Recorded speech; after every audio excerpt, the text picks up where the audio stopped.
Goldie Hawn never set out to become a movie star. In fact, she once confessed that the glitz and glamour of Hollywood felt like a world full of broken dreams and troubled souls, far from the life she imagined for herself.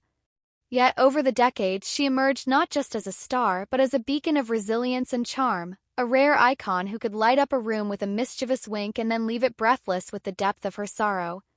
Goldie Hawn's journey is one of transformation, shattering the shallow, dumb blonde stereotype to become a symbol of independence and strength in American cinema. From her early days as a radiant presence on television stages to her commanding performances in films like Private Benjamin, Goldie's laughter and spirit inspired generations of actresses who dared to follow their own paths. She was never just an actress. She was a force of nature, a woman who refused to be boxed in by Hollywood's narrow expectations.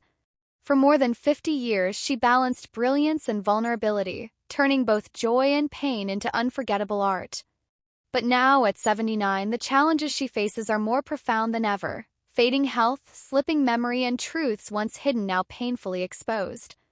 To understand the depth of Goldie Hawn's story, we must trace the dazzling yet turbulent path that brought her here. Born Goldie Jean Hawn on November 21, 1945 in Washington, D.C., she entered a family steeped in both creativity and quiet sorrow. Her father, Edward Rutledge Hawn, was a band musician and conductor with German-English roots, tracing lineage back to Edward Rutledge, the youngest signer of the Declaration of Independence. Her mother, Laura Steinhoff, was the daughter of Hungarian Jewish immigrants and ran a dance school.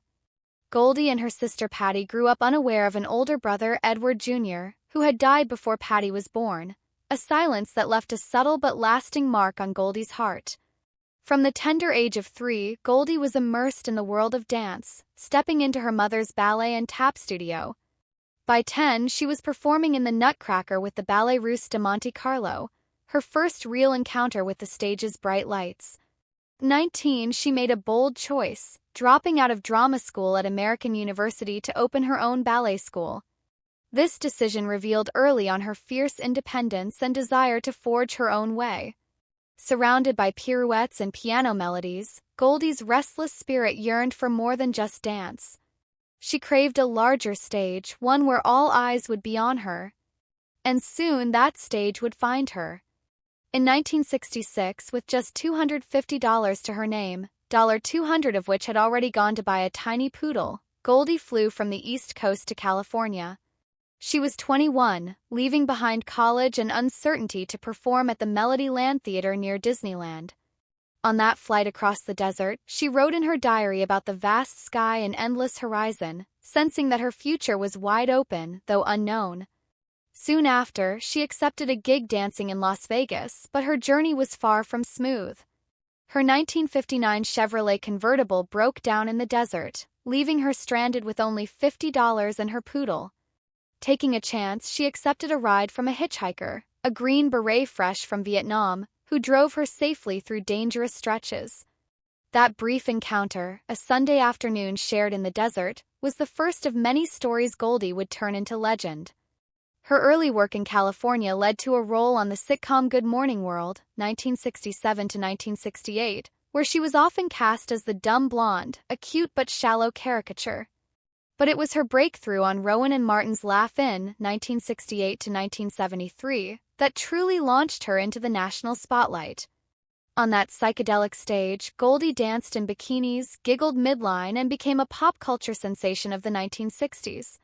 Her film debut came with the one and only Genuine Original Family Band, 1968, but it was Cactus Flower, 1969, that made her a star. Playing Walter Matthau's young fiancé, Goldie won the Academy Award for Best Supporting Actress on her very first major film role, a stunning achievement that defied expectations. Despite the dumb blonde label that clung to her, Goldie was already plotting how to take control of her career. By the mid-1970s, with films like Steven Spielberg's The Sugarland Express, 1974, and Warren Beatty's Shampoo, 1975, she was not only a bankable star but one of the few women in Hollywood to produce and star in her own projects. Movies like Private Benjamin, 1980, and Wildcats, 1986, showcased her willingness to break into male-dominated genres, from the military to football, redefining how female characters could be portrayed on screen. Goldie's transformation was remarkable. From a nervous young woman seeking therapy to cope with the pressures of fame, she became a Hollywood emblem of power and freedom. Her mantra, "Don't tell me I can't. Just watch me," became a rallying cry for women everywhere. Her rise was meteoric. In 1969, after years on television, she landed what seemed like a small supporting role in Cactus Flower.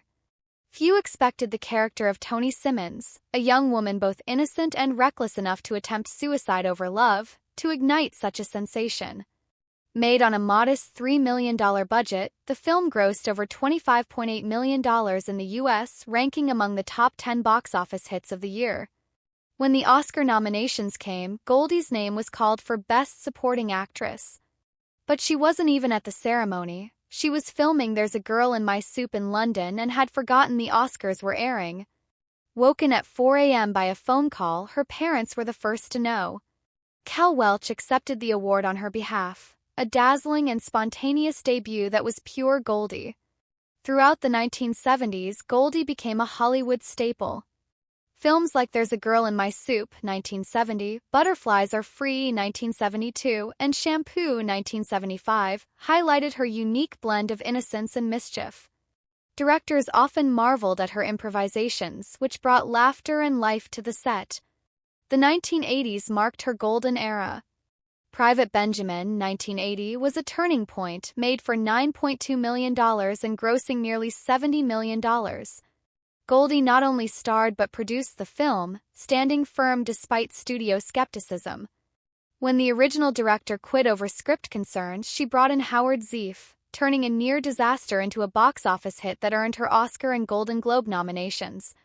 Her string of hits continued with Best Friends, 1982, Swing Shift, 1984, Overboard, 1987, and Bird on a Wire, 1990.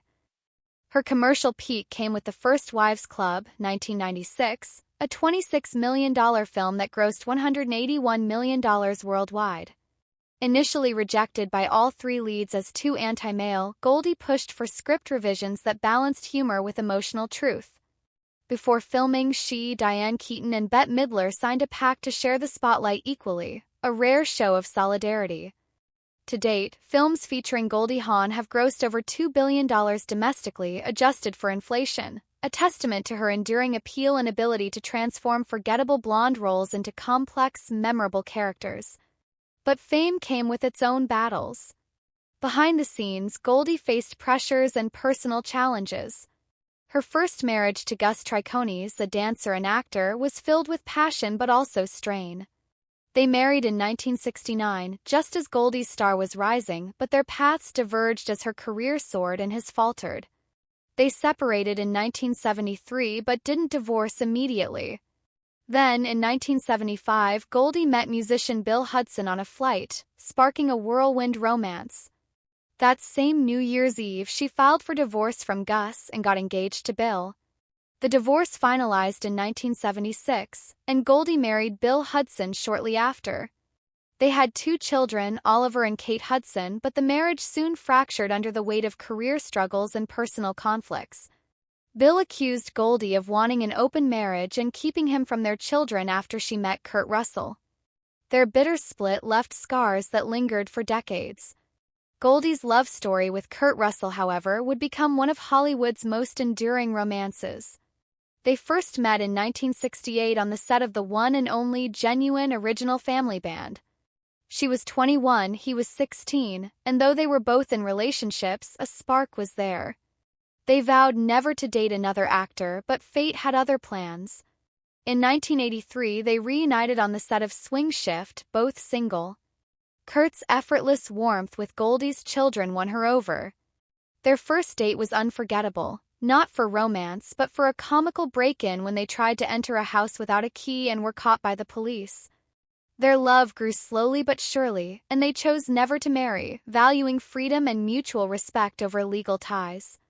Together, they built a blended family with their children, Oliver and Kate from Goldie's previous marriage, Kurt's son Boston Russell, and their son Wyatt Russell, born in 1986. Each child has carved their own path in Hollywood, carrying forward the family legacy of talent and resilience. Oliver Hudson, born in 1976, is known for his comedic roles on television and his podcast with Kate, Sibling Revelry, where family stories are shared with candid humor.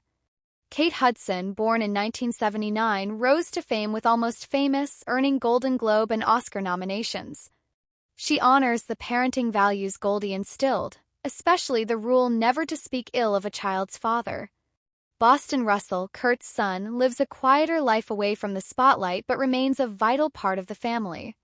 Wyatt Russell, the youngest, has made a name for himself in film and television, continuing the family tradition. Despite the warmth of her family life, Goldie's career was not without hardship. She endured disrespect and power struggles with some of Hollywood's biggest names. At 79, she revealed 6 men she despises, not out of bitterness but to share the truth of her journey. Kirk Douglas, Warren Beatty, Chevy Chase, Bill Murray, Sean Penn, and Dustin Hoffman each left their mark through arrogance, manipulation, or outright sabotage. Goldie chose silence and dignity over public confrontation, preserving her integrity and career. Her encounters with these men reveal a pattern of Hollywood's old guard trying to box her into outdated roles or undermine her.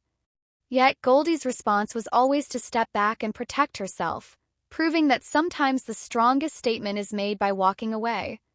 If you were in her shoes, would you confront such behavior publicly or follow Goldie's path of quiet resilience? Share your thoughts in the comments. I'm curious to know what you think. Through it all, Goldie Hawn has maintained an image of grace and humor, leaving behind a legacy of performances that blend comedy with emotional depth. From her Oscar-winning role in Cactus Flower to hits like Private Benjamin, Overboard, and The First Wives Club, she redefined what it meant to be a leading lady in Hollywood. Her influence extends beyond the screen. She has lived by her principles, rejecting toxic projects, sustaining a decades-long partnership with Kurt Russell without marriage, and raising a successful multi-generational family. Goldie's story inspires actresses to claim autonomy, endure hardships, and reinvent themselves in a ruthless industry. 79, Goldie Hawn still carries a magnetic presence. The 2025 Academy Awards, she returned to the spotlight, walking the red carpet with Kurt Russell and presenting awards alongside Andrew Garfield.